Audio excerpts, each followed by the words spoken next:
Catherine Bernardo at Alden Richards magkasama sa Canada. Buong detalye alamin.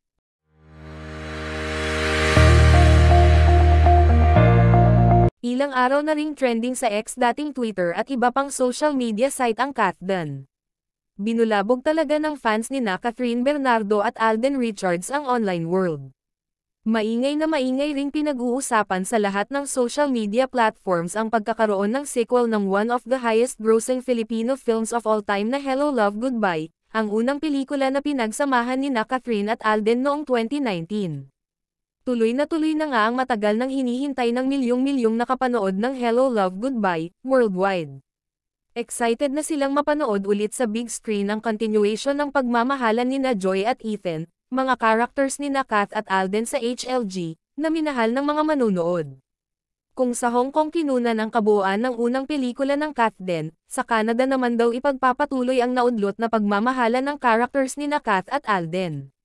Mismong director ng pelikula, ang nagkumpirma, na nagsimula na nga ang Catden sa kanilang shooting sa Canada. Bitin at hindi nagkatuluyan sina Joy at Ethan sa unang pelikula kaya sigaw ng fans nila, heto na nga raw ang tamang oras para matupad ang inaasam-asam nilang muling pagsasama ng dalawa at sana raw more daring scenes, more love scenes, more kilig at sa ending ay magkatuluyan na ang dalawa. Makikita naman, kahit sa totoong buhay ay malapit at sweet sa isa't isa ang Catden, siguro naman daw ay kaya na ng dalawa na may daring scenes. May netizens pa nga na nagsuggest ng mga twist at plot sa part 2 ng Hello Love Goodbye. Dapat daw ay may bonggang wedding scene at dapat daw mag-asawa na ang role ng dalawa sa Canada.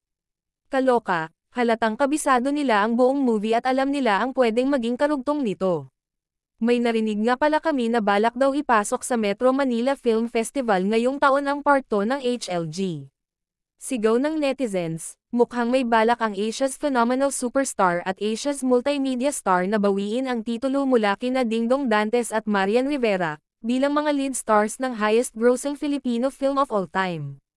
Kung matatandaan, mahigit 4 na taon ding hinawakan ng Catden movie na Hello Love Goodbye, ang titulong highest-grossing Filipino film of all time at nitong January ay inilipat na nga sa Dongyan ang titulo, dahil sa 2023's top-grossing movie na Rewind. Maraming ang netizens ang umalma dahil hindi raw fair sa HLG, dahil hindi naman daw pinalabas during Christmas season ang Catden movie unlike sa Dongyan na official entry ng MMFF. July 31, 2019 ni-release ang pelikula ni Kath at Alden. Tinitiyak nga ng fans na sigurado raw na maibabalik sa tambalang Catden ang mga korona nila. Nagbabanta silang aagawin ang titulo at ibibigay muli sa tunay na phenomenal box office royalties. Anyway, abangan natin kung matutuloy nga sa MMFF 2024 ang sequel ng Hello Love Goodbye.